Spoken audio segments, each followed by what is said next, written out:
Hey, what's up, everyone? Welcome back to this edition of the Actin Bad broadcast. I'm your host, Michael Timmons. Excited to be back for episode, I think, 9. We just had our GASO summer preview. Hell of an event. A lot of talent all over the place. And, hold on. What the- Oh, my God.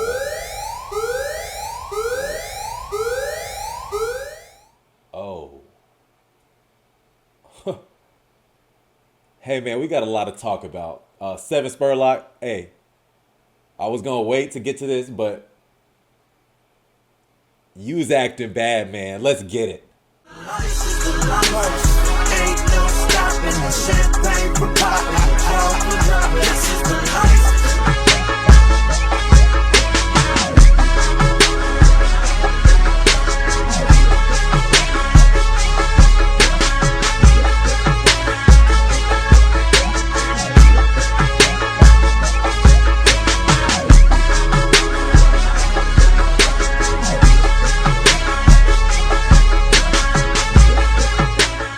Yeah, man. I don't know if we'll ever be able to top starting an episode like that, but yeah, shout out to you, Seven Spurlock. Yeah, this past weekend we had the GASO summer preview. A lot of shoot teams, a lot of top independents all under one roof.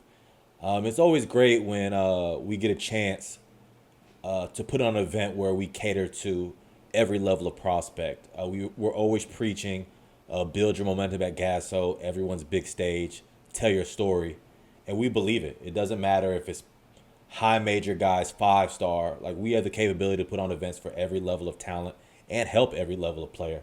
So it's very rewarding. And this week we're gonna be talking about a lot of dudes who are acting bad at our Gasso summer preview. So before we get into it, I'll tell you all the categories this week. I have fire alarm hoopers. I'll explain to you what that means.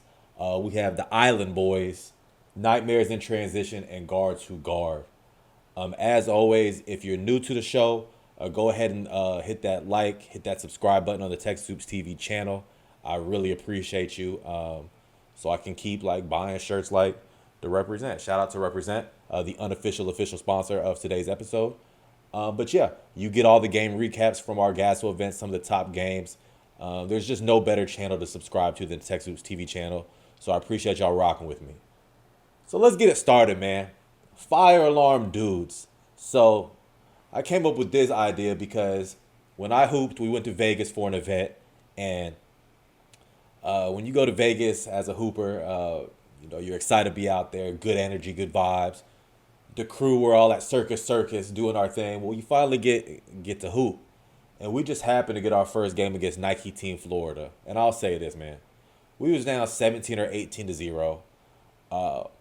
I remember there was a 6'11" dude who took the ball straight from me at half court. So I was like, man, if their center's taking the ball from me, this is about to be a long, long day. But then all of a sudden, the grace of God, the fire alarm in the gym goes off, man, and we had to evacuate. And that gave us the time we needed. No, we didn't come back and win, but we needed a real break, and that fire alarm serviced us that. So this week, our fire alarm dudes are dudes that, hey, when they get going, you're probably like, man, I hope the fire alarm gets pulled because that's the only way this game's going to get shut down. The only way we're about to stop old dudes. So, yeah, the first dude, Dakari Spear, Drive Nation. Unbelievable, man. He made a case. He made his case this past week. And let's just say that when he gets going, he's a 3-level scorer. We talked, I did a kicking it courtside. Y'all see here in a few weeks.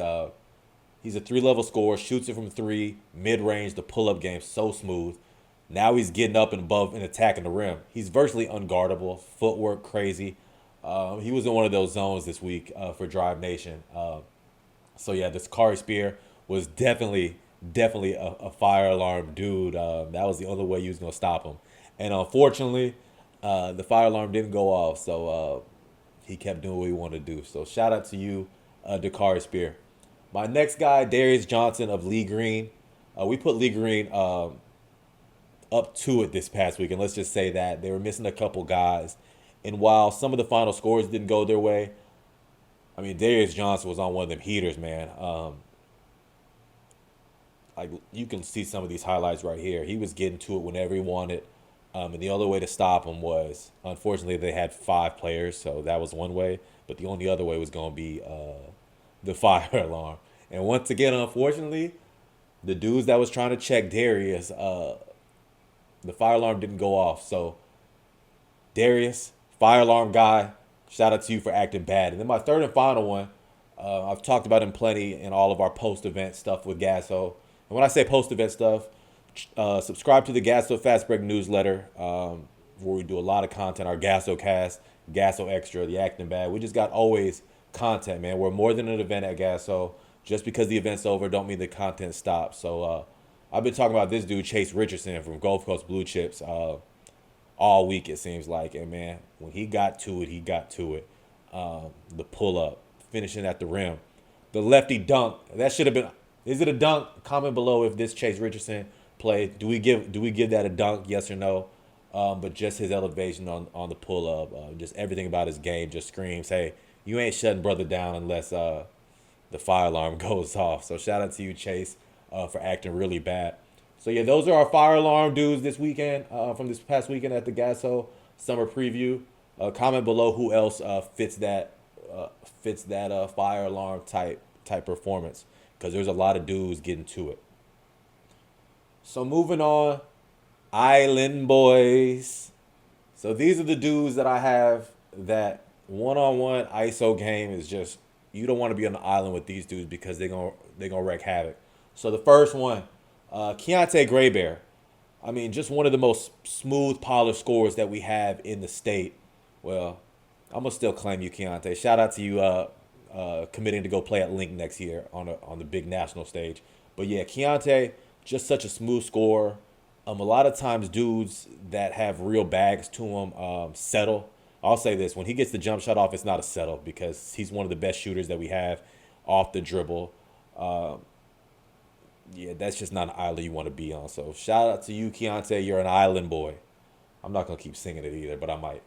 The next one, Jarius Jackson, HD Toros. I'm advocating for this kid like no other. They've been to 2 Gasos now, and he just gets busy every time. And his game is so weird because it's an island in transition, an island in half court. He's just a bucket by the definition of all buckets, man. Multiple 30-point games, finishing at the rim the way he does it. You see the highlights here. Just a bad dude. And Lou Martinez and the HG Tours already run a lot of great sets. So for them to have a Jarius Jackson that if the set don't work, which usually it does, he can go make a play. So shout out to Jarius Jackson as one of the Island Boys. I hope I don't get my monetized devalued because that shit sounds good. So my next one, Jeremiah Green, man. Also played with Lee Green this weekend alongside Darius Johnson. He just knows how to pick and choose his spots, and that's one of the most dangerous. That's one of the most dangerous Island Boys, is a dude that knows where he's trying to get to on the court. It's not a lot of wasted movements. Sometimes you think, oh, a guy that's an Island Boy has an ISO package, and it's a lot of dribbling, dancing. He gets to where he wants, and like he knows if I get to that spot, it's over, and he's getting to that spot. So shout out to you, Jeremiah, for being a Island Boy. So yeah, man. Once again, comment below who are some of the dudes that have real ISO games, and that's an Island Boy. Because these 3 right here were legit this past weekend. They was all acting really, really bad. So moving on, Nightmares in transition. These 3 dudes, just get out the way if they coming downhill at you because you can't do nothing with them. I will say this. You take a charge on these dudes, I might put you on the Acting Bad broadcast because taking charges is acting bad. Putting your body out there on the line, yeah, I like that. But unfortunately, even if you try to take a charge on these dudes, it might not work out so well for you. So the first one, Elijah Garrett, JL3, 16U EYBL. Turned into one of my favorite guards in the state, lefty. The frame, the physicality, it's all there. He's just so explosive in transition, and his change of pace, his decel is great. He knows how to knife and carve into the paint and do what he need to do. So yeah, he's definitely a nightmare in transition. My next one, Seven Spurlock, who we started the show off with, man. I mean, he's on a different type of time. I talked about him real loud on our GASO Fast Break newsletter, where we give out some of our post-event awards. But yeah, when he wants to go downhill, there's nothing you can do about it. I've seen a lot of dudes draw charges and try to, but I mean, this past weekend he was just a tone setter, just a physical beast, man. Downhill, finishing above the rim through contact, whatever you want to do. You can try to foul him. He's going to and one you, but yeah, Seven Spurlock was a nightmare in transition. And my final one, Jacoby Coleman of Dry Nation 17U. He has just that blend of explosiveness and finesse when attacking. One of my favorite combo guards in the state. He's always a candidate to posterize somebody, but he also like will knife through the lane, get get off me, and then he's right at the rim every single time. But just his ability to score at all three levels, like I talked about at Dakari Spear, allows him to really be a nightmare in transition. It's funny when all three of these guys get to it, you see defensive scrambling because they know a lot of times in transition is going to be a real show, especially above the rim for Seven Spurlock and Jacoby Coleman. I will say this, Elijah Garrett, we keep talking about it, and you had another one this past weekend. My boy, it's time for you to start finishing above the rim because you're getting there, and off the 2 feet is crazy. So right here, this is the one I'm talking about. You should have dunked that. But all three of these dudes, nightmares in freaking transition. Once again, so I keep telling y'all, comment below. I want to make this an interactive broadcast. The views are going up, so I appreciate that. But also, every time y'all comment, the YouTube algorithm rewards my video. So the more y'all comment, I don't care if right now you're just like, what's up, Mike? You looking fresh. Or what's up, Mike? I thought you said you was getting a haircut. No, I'm not getting a haircut this week. We got back-to-back GASOs. We got our spring championships coming this weekend. So we going real savage mode. So I expect the players that I'm covering this weekend at the spring championships to go real savage mode too. So yeah, no haircut this week. But I promise you next event or next Acting Bad broadcast, I'm going to be super fresh. So yeah, those are our nightmares in transition that I want. Like good luck stopping those dudes. And I know there's a lot of them. And that's a real good skill set to have. So my final one as we wrap up this week's Acting Bad broadcast, because like I said, I got another event to prepare for, another crop of dudes that want to make the Acting Bad broadcast. So we're gonna end here with guards that guard. I always say this every time I can. Yes, I played college basketball. I played the JUCO level and the D3 level. UT Dallas, shout out Angelina. But I only got on the court because I guarded and I kind of knew how to run a team. The All-Americans I played with, I knew who to get the ball to because it sure wasn't me trying to put the ball in the basket. So I'm always going to shout out mark my word, every single Acting Bad, we're always going to have guards who guard. And this week's guards who guard, Jackson Thompson, I didn't mention you last time, but you picking up, man. You picking up 94 feet. And I'll say this, for a guard and Jackson Thompson that plays EYBL level, picking up 94 feet is going to look different in some of these games you're about to play, I think in Memphis this week. But keep doing it, especially at live period. The advice I'll give, if you want to stand out as a guard, even if you're a smaller guard, pick up 94 feet. And don't just be picking up 94 feet because it looks good. Make the defender make the offensive player turn, change directions. Like, don't go up there and foul 94 feet. That's not what we're saying. But like, just make the ball handler work, and that's going to turn the eyes of college coaches, especially if you're on the other end leading the team and doing all the point guard stuff you're supposed to do. So yeah, Jackson Thompson, great weekend. Elijah Clemens, Jay Uno. This is almost a given. When you played for Round Rock Stony Point, Coach Thompson, he gonna make y'all guard. But that was standing out this weekend. Elijah Clemens and Landon Short, for that matter, causing havoc on the defensive side. B.J. Gill was on the tongues, pause, no diddy, of a lot of evaluators and media guys this past weekend for Houston Superstars. His offensive game, his leadership, his point guard play was superb, but him on defense, he's one of those guys at a smaller build, smaller guard, taking charges, turning dudes when he's guarding, just all over the place, diving on loose balls. So as much as we talked about him in a lot of our post-event recap coverage, I want to talk about BJ in our guards who guard. And then my final one, Maurice Eddy of Foa Red.